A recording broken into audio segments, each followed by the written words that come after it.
Shalom, Israel. Shalom. I'm a brother Laharoy. To my side, I got my brother. Brother Chizkaya. And that's right. We back at it again with our topic today, vexed to death. Don't let anyone take you out the way.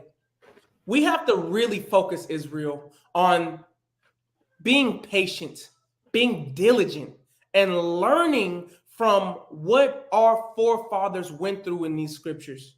How they was tried exponentially years and years on end, being proved by the Lord, being vexed by their nation, vexed by the other nations around them, and having to make the right decisions on whether they are going to keep the commandments or not. So, getting into the scriptures, let's start off with the book of Psalms, chapter 119, verse 4. All right. The book of Psalms, chapter 119 and verse 4. Thou hast commanded us to keep thy precepts diligently. That's right. The Most High God has commanded you to keep his precepts diligently. This is not an option. This is an obligation. You have to keep these precepts. All right. His precepts are his laws, diligently seeking him. All right. Let's take that to the book of Psalms, chapter 119, verse 104. The book of Psalms, chapter 119, verses 104. Through thy precepts I get understanding, therefore I hate every false way. That's right. If you are keeping these laws, statutes, and commandments in their entirety, you should be gaining understanding on what's going on in this life, on what's happening in these scriptures, and how to operate. And if you know how to operate, you should hate the false way. You should hate pagan Christianity and how it moves you further away from God. You should hate the powers that be and how they promote everything except what is conducive to life and having an abundance and peace in life. You should hate birthdays, Christmas, and all these other things that go directly against the scriptures. All right, let's take that to the book of Psalms, chapter 119, verse 128. The book of Psalms, chapter 119, verse 128. Therefore I esteem all thy precepts concerning all things to be right, and I hate every false way. That's right. From left to right, Genesis to Revelations, including the Apocrypha, you have every answer you need to live a peaceful, successful, and prosperous life through the keeping of these commandments. If you are following diligently, because it says, therefore I esteem all thy precepts, all thy law concerning all things to be right. That means you should double down and hate the fact that your people are constantly involved in materialistic things instead of involved in building their nation. You should hate the fact that we are in this low state in life where there seems to be no success and no prosperity, where you are subject to payments and subject to every whim of every other nation, but you have nothing for your own. You should hate that. You should be looking for the land and looking for the kingdom that was promised to you by your God. Mm-hmm. Now, you got anything to say, brother? Oh, no. You said it perfectly. All praises. Let's take that to the book of Romans, chapter 15, verse 4. The book of Romans, chapter 15 and verse 4. For whatsoever things were written aforetime were written for our learning, that we through patience and comfort of the scriptures might have hope. Exactly. All things that were written aforetime in these scriptures. This is your history book, you so-called blacks, Hispanics, and Native Americans. These things were written aforetime for your learning. One thing we got to do is stop being accepting of everything that somebody tells you when you got all the answers right here in this book. It says, what? 15 verse 4. For whatsoever things that are written aforetime were written for our learning, that we through patience, we have to have patience and comfort of the scriptures might have hope. Everybody's looking for hope. Everybody's looking for the answer. It's right here in these scriptures. Let's learn from our ancestors. Let's take that to the book of Hebrews, chapter 2, verse 1 through 3. The book of Hebrews, chapter 2, verse 1. Therefore, we ought to give the more earnest heed to the things which we have heard, lest at any time we should let them slip. For if the word spoken by angels was steadfast, and every transgression and disobedience received a just recompense of reward, how shall we escape if we neglect so great salvation, which at the first began to be spoken by the Lord and was confirmed unto us by them that heard him? It was confirmed unto us by them that heard him. That's why it's in these books. It's in verse 2, well, verse 1 says, take heed to these words, unless they slip. What does Joshua 1 and 8 tell us, bro? Do not allow the law to I'm paraphrasing right now, but meditate on the scriptures day and night. Day and night. Do not allow it to leave your lips. Don't let it leave your mind. Because if you let these things slip, how can you expect to escape the things that are to come to this world? It says, verse 2, for if the word spoken by angels was steadfast, and every transgression and disobedience received a just recompense and reward. What does Ecclesiastes 12, 13, and 14 tells us? The whole duty of man is to keep these laws, statutes, and commandments. Exactly. And in 14, it tells us, for whether you do good or whether you do evil, you will receive a reward. Now, whether your reward is death or immortality, that's on you. Let's take that to the book of, I'm sorry, bro. No, go ahead. I'm listening. Let's take that to the book of 1 Corinthians, chapter 1, verse 9. I'm sorry.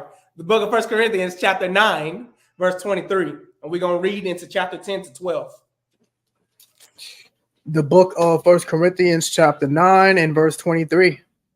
And this I do for the gospel's sake, that I might be partaker thereof with you. Know ye not that they which run in a race run all, but one receiveth the prize? We are all, my bad, bro. We are all running this race of life, this race to the end. We are all participants in it. And what the scriptures say, many are called, few are chosen. That doesn't mean that your labors are in vain. You keep pushing, you keep striving for the truth, for these commandments, because your labor is not in vain as long as you take earnest heed to what the scriptures are telling you. Read. Verse 25. 25. And every man that striveth for the mastery is temperate in all things. Every man that strive for mastery. We don't want to be mundane novice in this. We want to have understanding, wisdom, judgment, discernment in these things. So we're not making foolish mistakes like our forefathers did and perished for those very foolish mistakes. Read. And every man that striveth for the mastery is temperate in all things. Now they do it to obtain a corruptible crown, but we an uncorruptible. Think about the Sunday, my bad, brother. Think about the Sunday pastors. Think about it. They sit in there and they telling you, you don't got to keep the commandments. The Sabbath is done away with. Oh, Christ is the Lord of the Sabbath, so we keep it in him. How does that even make sense if you're not even going to open the book on the Sabbath? They're doing this for filthy lucre. They're doing this for money. They do it for vainglory and admiration. We do this to obtain an incorruptible crown, immortality, to gain favor with the Father, and to be restored to our rightful place as kings and queens and judges on this earth. Read. I therefore so run, not as uncertainly. So fight I, not as one that beateth the air. We not doing this with doubts in our mind. We not doing this for no reason. Just like we said earlier, your labors are not in vain. You just moving about, keeping the commandments for no reason. You're doing this with a surety that you will receive a crown of immortality, glory from the Lord. Read. But I keep under my body and bring it into subjection, lest that by any means, when I have preached to others, I myself should be a castaway. Exactly. If I am not temperate, and every time something minute happens, or I'm vexed by my people, my children, my wife, my brother, my sister, and I don't keep my emotions, my body in subjection, and I'm lashing out, I'm being a brawler, I'm fighting, I'm going against the commandments, and I'm over here preaching, oh yeah, everybody, let's build, let's get this together, let's keep the commandments. I'm gonna fall and end up a failure because I couldn't keep my mind, body, and soul in subjection. Read. Chapter 10, verse 1. Moreover, brethren, I would not that ye should be ignorant, how that all fathers were under the cloud, and all passed through the sea, and were all baptized unto Moses in the cloud and in the sea, and did all eat the same spiritual meat, and did all drink the same spiritual drink.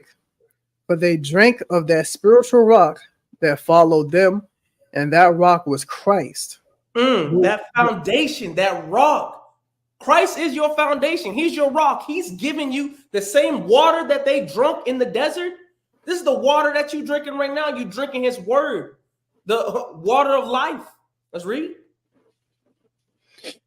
But with many of them God was not well pleased, for they were overthrown in the wilderness. Now these things were our examples, to the intent we should not lust after evil things, as they also lusted. Neither be ye idolaters, as were some of them. As it is written, the people sat down to eat and drink, and rose up to play. They did this in, my bad, bro. They did this in Exodus 32.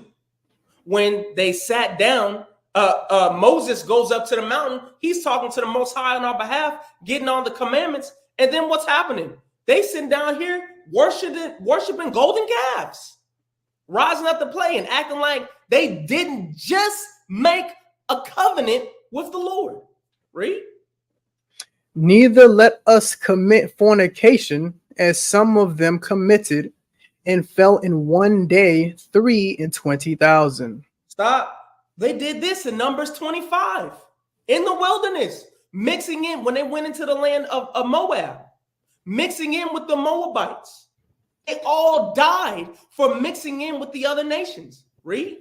Well, not they all, but a majority of those guys. Right. Go ahead. Way too many. Neither let us tempt Christ, as some of them also tempted and were destroyed of serpents. You can find that in Numbers 21.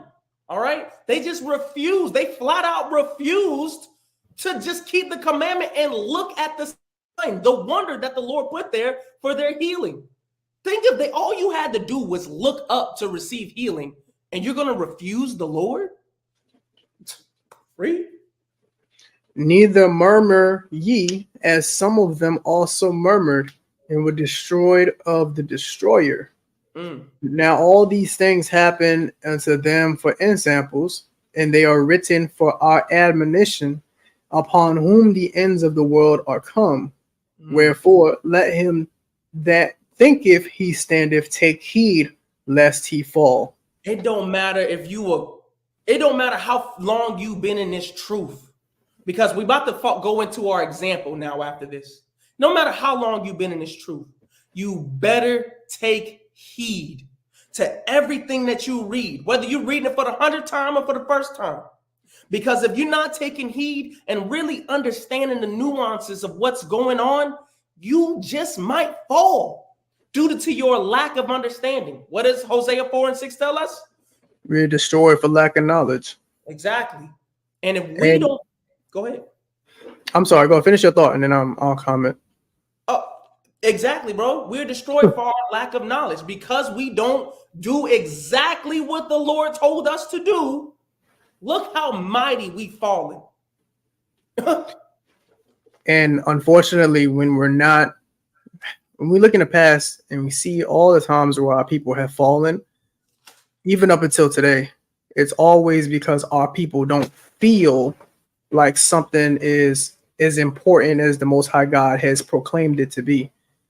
Some kind of way, our own thoughts, opinions, and doctrines that have been expressed to us from everybody else but God, always in some shape, form, or fashion, ends up becoming more important than what God is telling us to do. Right? That's like, brother, you have children. If you tell your son or your daughter to do something and they don't do it exactly how you said to do it, there's going to be some type of consequence from it, whether it's going to be a consequence that you dish out, or there's going to be a consequence that they're going to experience out here in this world that we live in. The Most High God is no different. Okay. Can we go to Isaiah 55:8 and just read to 9 real quick? The book of Isaiah, chapter 55, verse 8. For my thoughts are not your thoughts, neither are your ways my ways, saith the Lord. For as the heavens are higher than the earth, so are my ways higher than your ways, and my thoughts than your thoughts. So we're seeing right here, bro, where we can't allow ourselves to get to a point where now some kind of way we on the same level as God. No, brother, God didn't mean that. You don't have to do it that exact way. This is how it's supposed to be. Because I feel and I think that God just wouldn't do that. God doesn't really just want us to do it this particular way. How often does that happen, bro? Even when we looking in the truth, some kind of way, we all been taught scripture, you know what I'm saying? Prove all things, right? Utilize the scriptures to do so. Some kind of way, our own feelings and opinions always gets involved. And the moment that happens, that's where people start to fall off and they go astray. And that's why we're in the dire straits that we're in right now. So, just reinforcing what you said, bro, we have to listen and we have to follow God above all and everything else, especially ourselves. Because every time that we don't do so, we get punished for it. We've been placed in multiple captivities, United States transatlantic slave trade. That's not the only time we've been in captivity. The Most High has had to continue to not chasten, but he's had to continue to punish us, chastise us. There we go. Yeah, chasten. Because we won't do what he tells us to do. That's right. That's right. And It's in our no, bro, what you're saying is 100% right. And we're gonna see in our example right here how the meekest man on earth, a person that was never, there's nobody that came close to him, how he received the punishment because he didn't follow the specific commandment. Let's get into our example. The book of Numbers, chapter 12, verse 3. The book of the book of Numbers, chapter 12 and verse 3. Now the man Moses was very meek above all the men which were upon the face of the earth. And the Lord spake suddenly unto Moses. Oh, I'm sorry. No, just 3, bro. Just 3, okay. The only reason why we're reading just 3 is because we are getting the point that Moses was a very meek man. He had temperance. He had patience. He was better than we could say any of us right now when it came to that, to the point where he was above all the rest of the men when it came to this. And even I'm not going to say he allowed, but I'm going to say that he was even vexed to the point of losing 40 years of work. Let's take that to the book of Exodus, chapter 17, verse 1. All right. The book of Exodus, chapter 17 and verse 1. And all the congregation of the children of Israel journeyed from the wilderness of Sin after their journeys, according to the commandment of the Lord, and pitched in Rephidim, and there was no water for the people to drink. Please continue. Sorry. Wherefore the people did chide with Moses and said, give us water that we may drink. Chide ye with me. Wherefore do ye tempt the Lord? So the Lord, so Moses is like, why are you mad at me? I'm your messenger. I'm the guy who was sent to bring you out of slavery, bring you out of, and you mad at me because you thirsty? Read on. And the people thirsted there for water, and the people murmured against Moses and said, wherefore is this that thou hast brought us up out of Egypt to kill us and our children and our cattle with thirst?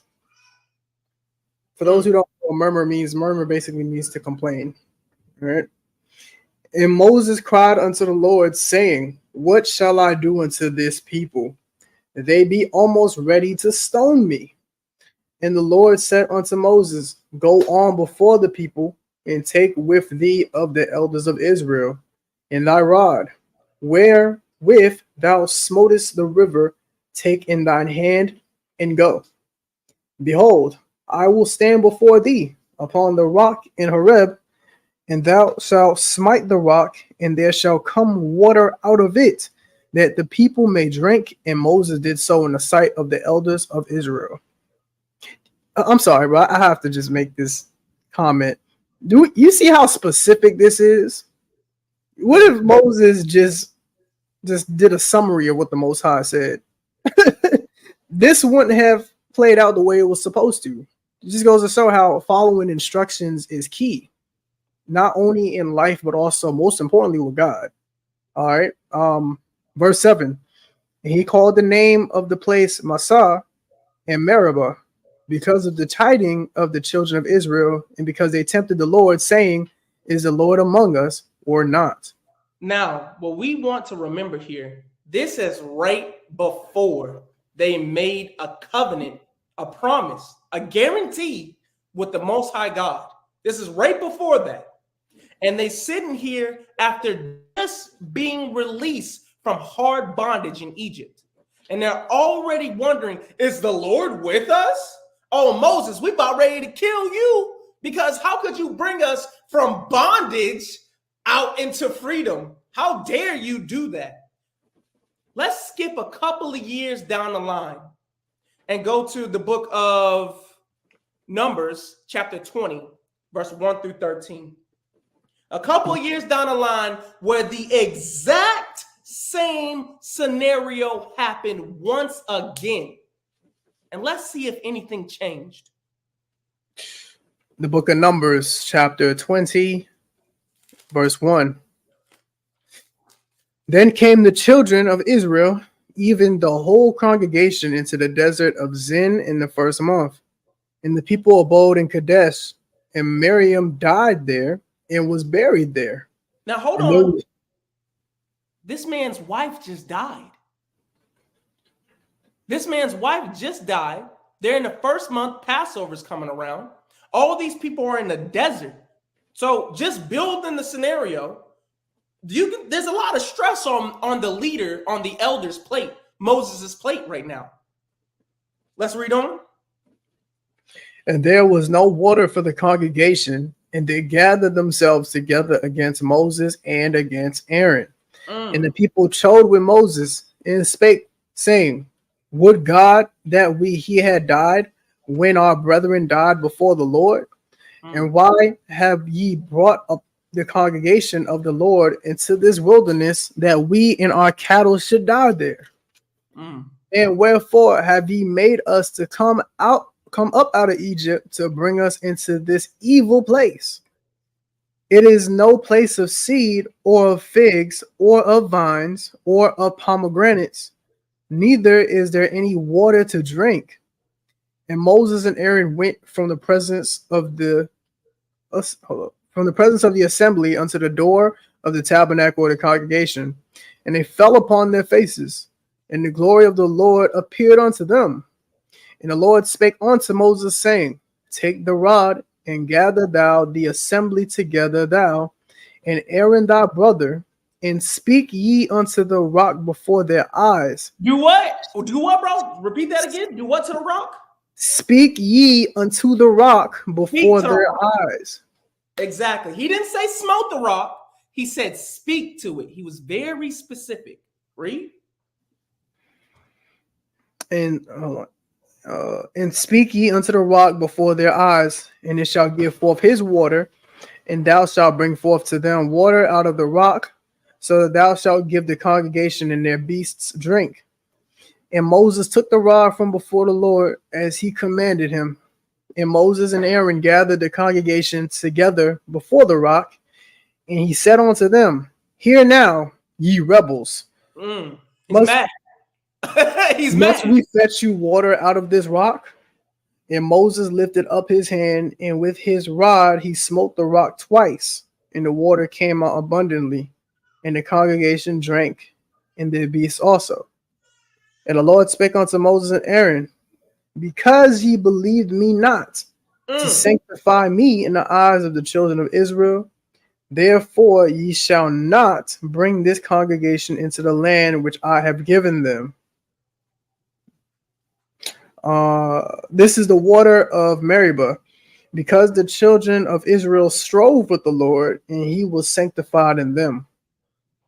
Let's go to Numbers 27, 12 and 14. You guys realize that 40 years of work was just flushed down the toilet.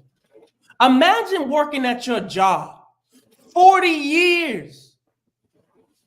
You show up to work one day and you normally punch the clock, but this time you spoke to the clock. They let you go, no severance package. You get nothing. You lost it all because you didn't pay attention to detail, because you didn't listen to that direct order. 40 years of work gone in a flash because you were angry, because you lost it all in that very moment. And you didn't believe. You didn't truly believe, and what you're not believing and not having that true faith, it led to direct insubordination. Because if these brothers truly believed and they knew that the Most High God was setting things up for a reason, and all they had to do was follow it, good would come from it, this wouldn't happen. So I don't know, bro. I guess I can't say that they didn't believe. I will say that they honestly were vexed. They were so angry. This man's wife just died. After his wife died, we've been going through, think about it. This is from Exodus all the way to Numbers 20. Years have passed. And these people have been fighting you tooth and nail. Or is God with you? You see the wonders. You've seen what God has done for us. And you still question the Most High? Moses had to be the most meekest man on earth, was fed up. He got angry. And then instead of doing exactly what the Lord did, he hit the rock, just like he hit the rock back in Exodus 17. Oh, well, before it was okay, but now it's not okay. Yeah. Let's read Numbers 20. Just to drive my point home that he was angry is Numbers 27, 12 through 14. All right. The book of Numbers, chapter 27 and verse 12. And the Lord said unto Moses, Get thee up into this Mount Abrim, and see the land which I have given unto the children of Israel. And when thou hast seen it, thou also shalt be gathered unto thy people, as Aaron thy brother was gathered. For ye rebelled against my commandment in the desert of Zin, in the strife of the congregation. In the strife of the congregation. You mad at them, so you didn't listen to me? You think I was going to let that fly? You think that was going to be cool? No, it don't matter. You can't allow anyone, your own people, your brother, your mother, your sister, your children, to get you out of the spirit, because all this work that you put in will be for nothing. Your labor is in vain if you are not going to strive for what exactly the Lord told you to do, for the perfection, so he can be sanctified through you. Read on. For ye rebelled against my commandment in the desert of Zin, in the strife of the congregation, to sanctify me at the water before their eyes. That is the water of Meribah and Kadesh in the wilderness of Zin. Let's take that to book of Deuteronomy, chapter 3. verse 21 through 29. That's crazy. 40 years of work gone because you got mad.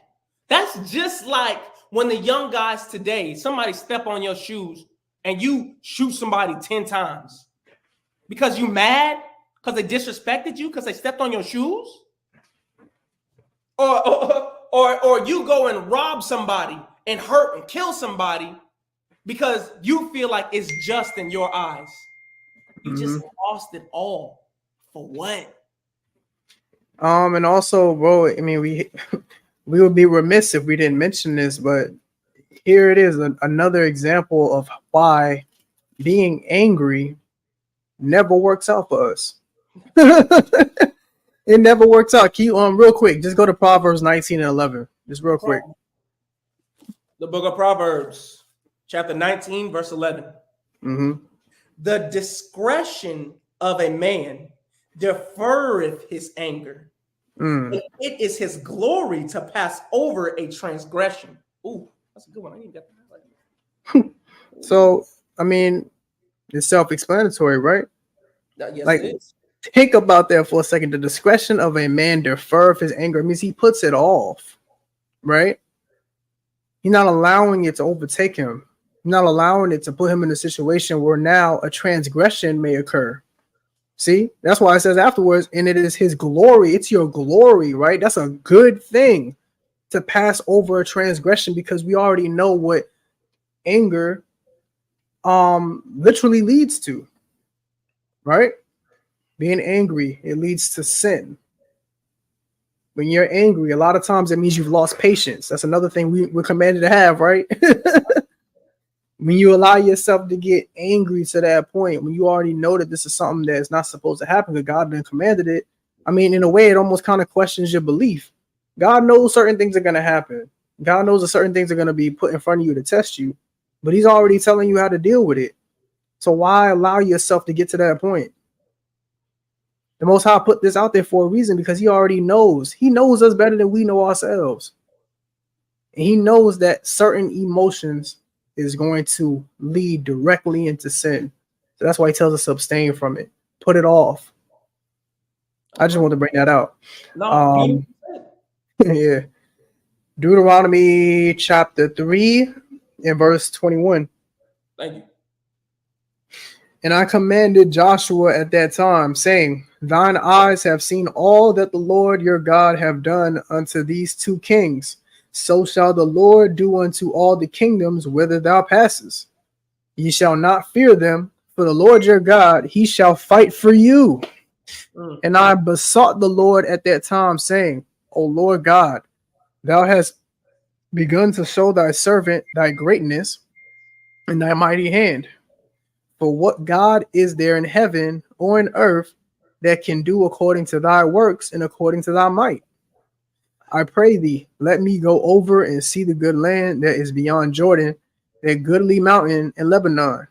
But the Lord was wroth with me for your sakes, and would not hear me. And the Lord said unto me, let it suffice thee. Speak no more to me of this matter. Didn't Christ do the exact same thing when he was about to get crucified? Lord, if it be your will, please allow me to not have to go through this. Yeah. What I'm saying here is Moses even went back and he's apologizing. He's saying, please allow me to go into this land that you ordered me to bring these people into. Allow me to go and be a part of the possession that you are bestowing to the children of Israel. And the Lord flat out telling him, no, leave me alone. You did what you did. You will suffer. You have earned your reward. And that reward is not walking into the promised land. 40 years ago. Man, let me finish this. I have something to add to that. This is a perfect scripture that supports that even further. Let me go to 27. Get thee up into the top of Pisgah, and lift up thine eyes westward and northward and southward and eastward, and behold it with thine eyes. For thou shalt not go over this Jordan, but charge Joshua and encourage him and strengthen him. For he shall go over before his people, and he shall cause them to inherit the land which thou shalt see. So we abode in the valley over against Bethopier. That goes to show us, guys, that even you working all this time, your labors are not in vain. But if you going directly against, especially the Lord giving you a direct commandment, I mean, what is it? Jeremiah 42:6. Whether it be good, whether it be evil, we will obey the voice of the Lord. He didn't obey the voice of the Lord, and his reward was not being allowed into the promised land that he was specifically told, you're going to bring these people into this land, because he let anger get to him one time out of 40 years. That's crazy. And just to further support that, bro, we have a lot of people out here who claim to be true followers of Christ and followers of the Most High. All right. You know, you got those who say that and then outside of the truth, and then you have those in the truth who are saying it too. However, just from something small like this, right, and not listening to what God has said, not doing what exactly the Most High God has commanded, there'll be a time where literally it's like everything you've done up until this point could be blotted away just like that. And I don't really think that people really take that into consideration, you know. Go to Matthew 7:21. And we're going to read to 24. The book of Matthew, chapter 7, verse 21. Not everyone that saith unto me, Lord, Lord, shall enter into the kingdom of heaven, but he that doeth the will of my Father which is in heaven. No, man, doeth the will of yourself, bro. But he that doeth the will of my Father which is in heaven. Okay, keep reading. 22. Many will say to me in that day, Lord, Lord, have we not prophesied in thy name? Did not Moses prophesy in the Most High God's name? He definitely did. Okay. Have we not prophesied in thy name, and in thy name have cast out devils, and in thy name done many wonderful works? Even that what we just saw there with the rock, okay, that's a wonderful work. But he did that under the Most High's power, right? Keep reading. 23. And then will I profess unto them, I never knew you. Scary stuff. Depart from me, ye that work iniquity. Anytime you don't listen to the Most High God, you're committing an iniquity, right? You're sinning. This is not something that you want to hear from the Lord. You don't imagine you've been in this truth like 30 plus years, right? And the Most High told you to do something. You reading in the scriptures, you know what you're supposed to do, and you don't do it because you don't want to do it that particular way, or you feel like there's a better way to go about it, or maybe your emotions done gotten in the way and prevented you from doing what it is that God told you. You're now putting yourself in a situation where these terrible words can be said to you. That's not something that you want to play with. I'm sorry. Finish that out. Verse 24. Verse 24. Therefore, whosoever heareth these sayings of mine and doeth them, I will liken him unto a wise man. Right. Go ahead. Which built his house upon a rock. It's right there, right? Yeah. It's not enough for us to hear. We have to be doers. Us doing what the Most High God asks of us, doing his will, that is what is going to get us where we need to be. That is going to allow us to receive all the promised benefits, all the promised spoils, all the promised riches that we were supposed to have already. We have not done it, so that's why we don't got it. And that's why we keep going through continuous hell. That's right. 100%. I just wanted to bring that out, man. That's all I got for you. No, bro. I mean, it was right on point. But yeah, we know Moses was a devout man of the Lord. and look at his reward. Right. Where do you think you stand? Not you specifically, bro, but to the people. I know what you mean. Where do I stand? We better take earnest heed to these examples. Moses is our example. Take heed to it. Let's take that to the book of Deuteronomy, chapter 34, verse 1 through 12. All right.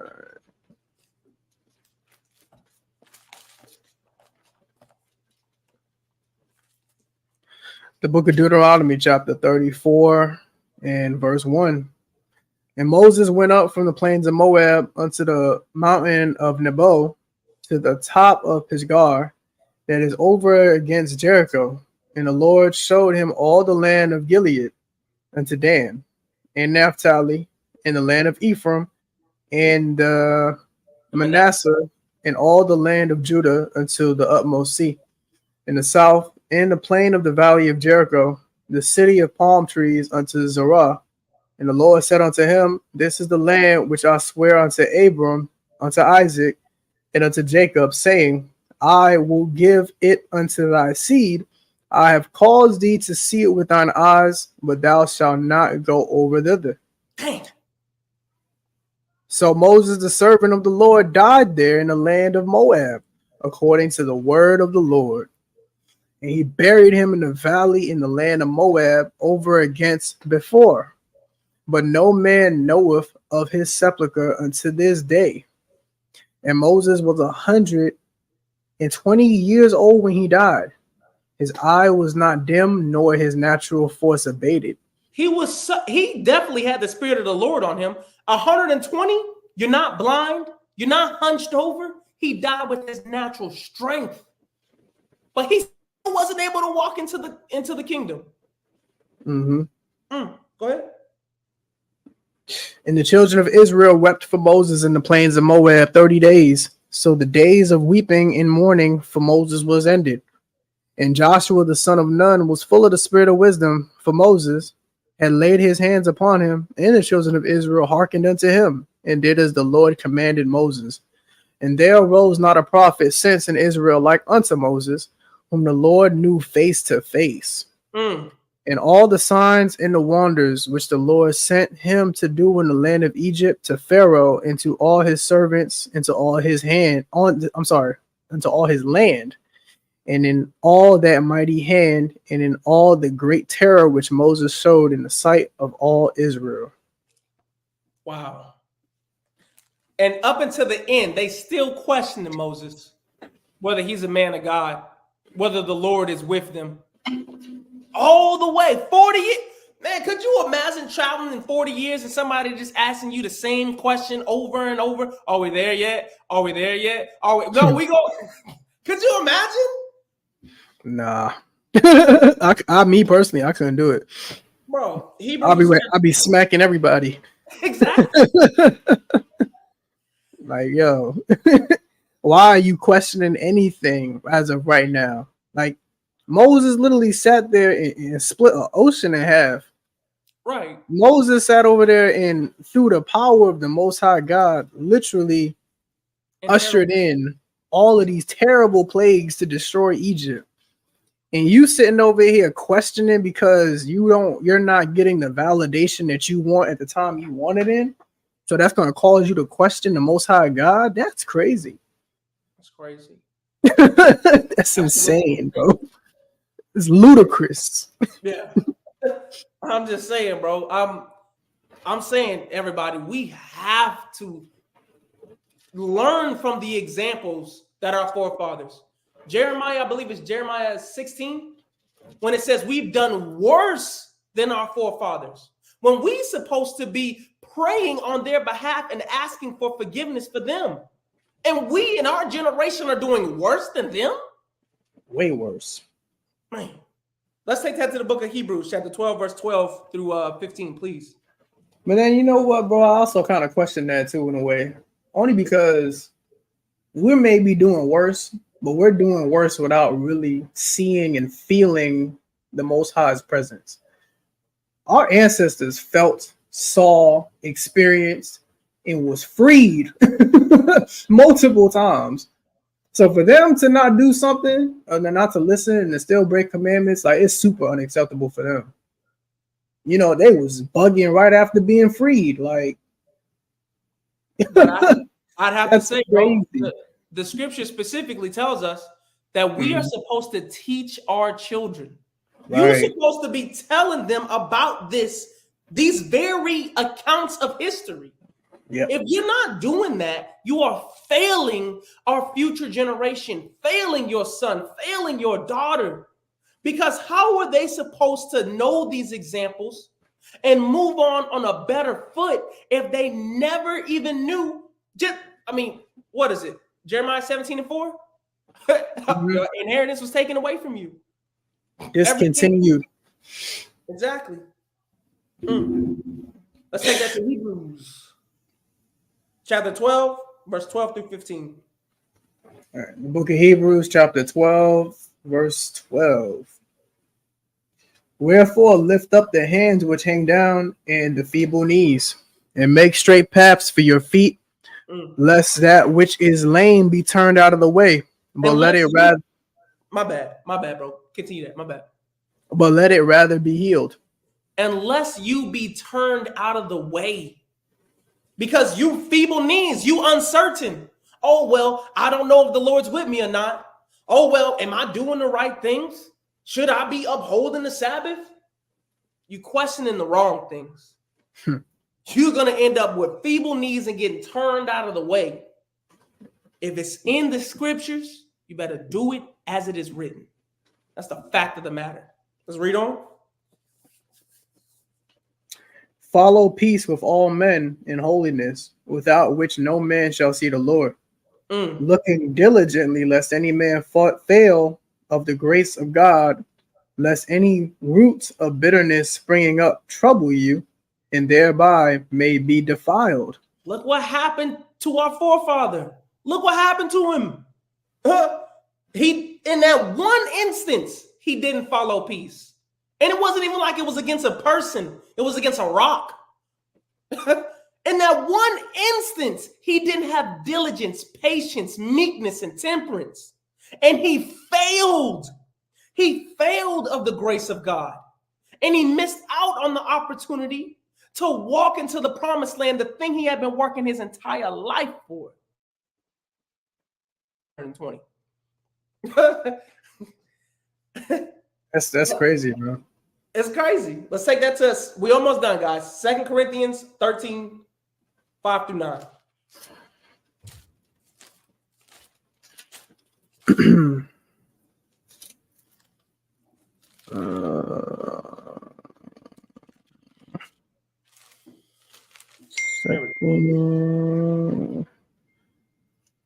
All right, the book of 2 Corinthians, chapter 13 and verse 5.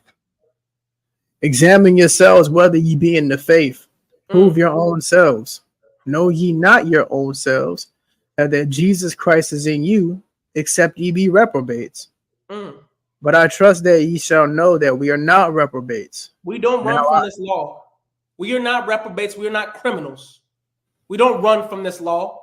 We don't run from your heritage, from your lineage, from who you are. If you're not keeping these commandments, if you're not examining yourself and proving yourself to the Most High God, you are not doing your duty as an Israelite, as a so-called Black, Hispanic, and Native American man. You might as well stay here in bondage forever, serving your enemies, if you're not going to do exactly what he told you to. Read on. Now I pray to God that ye do no evil, not that we should appear approved, but that ye should do that which is honest, though we be as reprobates. For we can do nothing against the truth, but for the truth. For we are glad when we are weak, and ye are strong. And this also we wish, even your perfection. We wish our perfection. What's perfection? Being holy. Be holy, for your Father in heaven is holy. How do you be holy? Keep the law, statutes, and commandments. There it is. Just that easy. It requires a little bit of reading, Little bit of reading per day. Study to show thyself approved, a workman that needeth not to be ashamed. You know, even just when we just with that comment that you made, so many people feel like being holy, being perfect, following these commandments is impossible. Like it can't be done. Like there's no way to do it.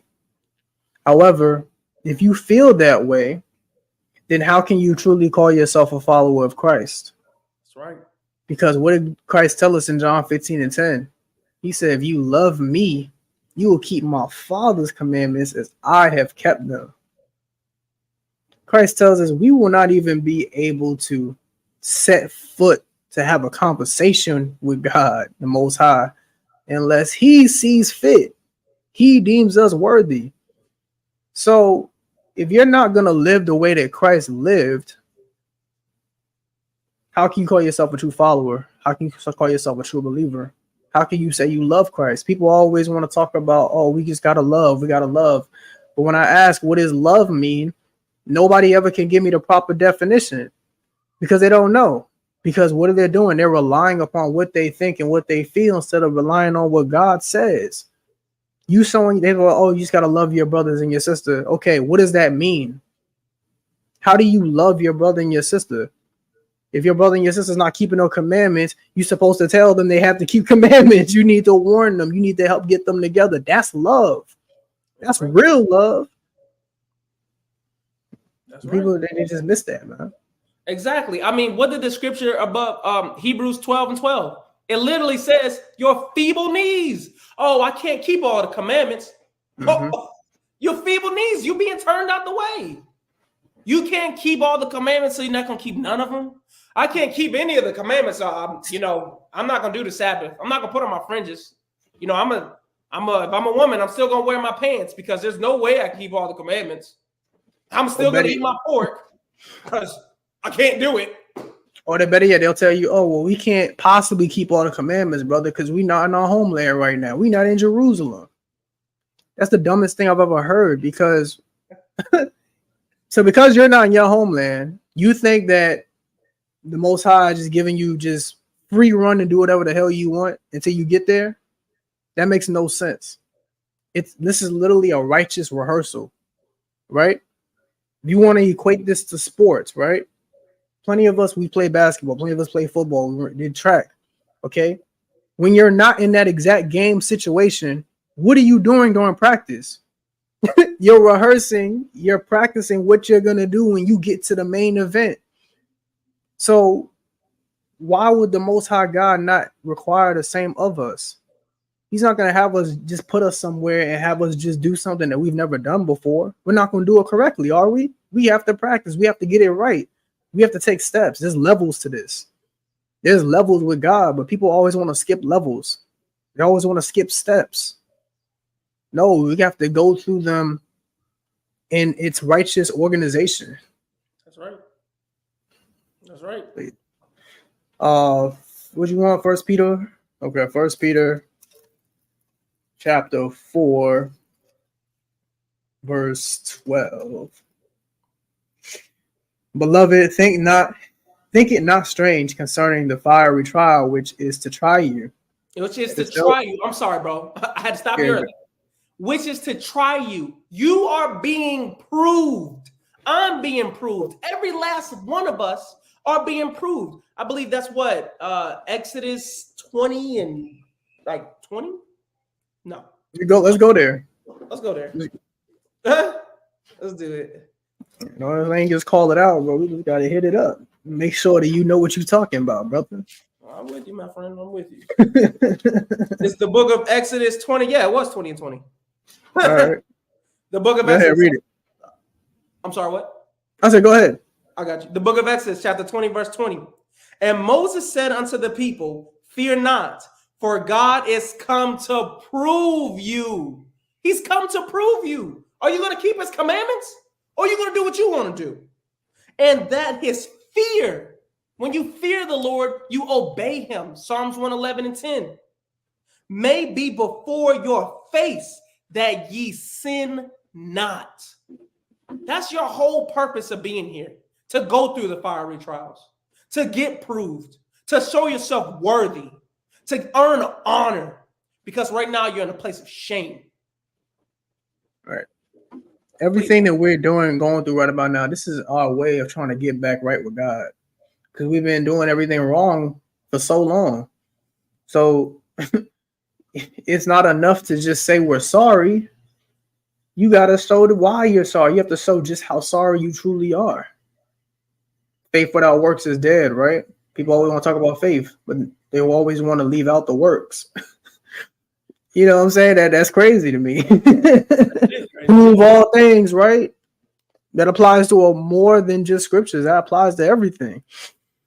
That's right. All right. 1 Peter 4, and I'll read 12 again. Beloved, think it not strange concerning the fiery trial, which is to try you, as though some strange thing happened unto you.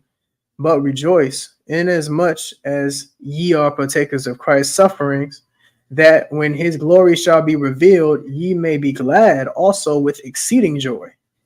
If ye be reproached for the name of Christ, happy are ye, for the spirit of glory and of God resteth upon you. On their part he is evil spoken of, but on your part he is glorified. But let none of you questioning Moses. Is the Lord with us? Is God with us? After he destroyed multiple armies in front of you. After he destroyed multiple civilizations in front of you. After he's freed you out of multiple captivities, not just in Egypt. Exactly. After he fed you out of the sky, having food literally rained down on you every day for 40 days. Your feet didn't hurt. Your raiment didn't rip. And what? You're going to still question him? It's just crazy. We still evil speaking of God. But we supposed to be, what is it? Sirach 43? No. When you exalt the Lord, you can never go far enough. That's what I'm saying. You're right. You're absolutely right. Instead, people always want to exalt their ancestors or exalt the universe, or they want to exalt everything else but the Most High. Yeah. Verse 15. But let none of you suffer as a murderer, or as a thief, or as an evildoer, or as a busybody in other men's matters. What's your now? Anything else you want to add to that? No, with the 15? No, I feel like that's self-explanatory. All right. Oh no, I was making sure, man. You know, sometimes when I be speaking, you be ready to cut in with the next thought. I'm like, let me give him time to cook. All right, verse 16. Yet if any man suffer as a Christian, let him not be ashamed, but let him glorify God on his behalf. For the time has come that judgment must begin at the house of God. And if it first began at us, what shall the end be of them that obeyed not the gospel of God? And if the righteous scarcely be saved, where shall the ungodly and the sinner appear? Wherefore, my bad. Finish, please. Wherefore, let them that suffer according to the will of God commit the keeping of their souls to him in well-doing, as unto a faithful creator. Your creator is faithful. He already made the promise with you. All you got to do is do well. That's it. Do well. Repent. Keep the commandments. The righteous are going to barely make it. You're going to barely be able to make it. So why take a chance on, oh, well, I don't feel like I got to keep the Sabbath because, you know, Christ is the Sabbath. I don't feel like I got to give up pork.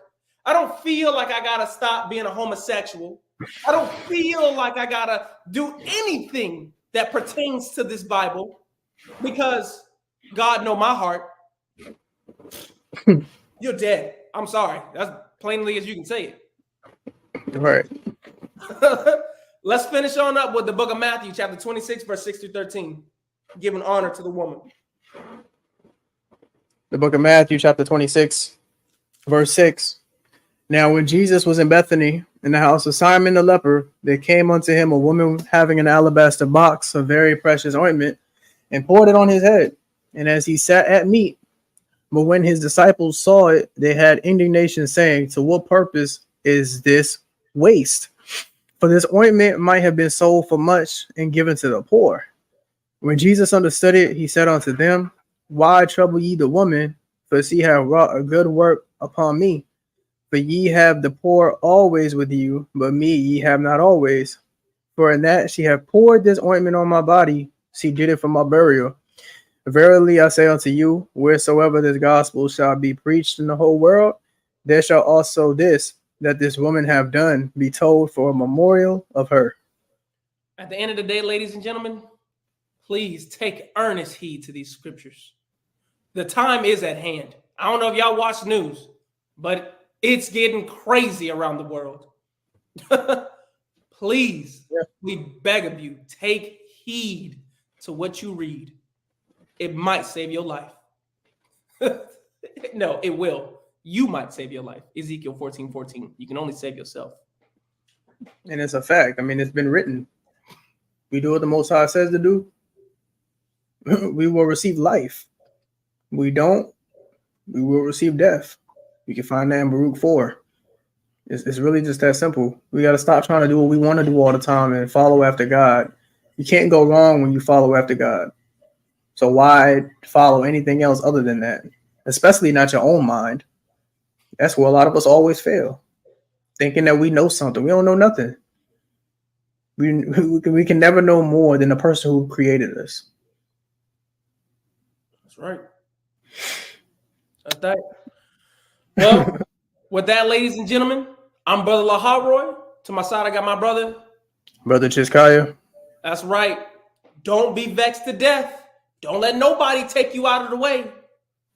Be steadfast and loyal. 1 Corinthians 15:58. And with that, Shalom.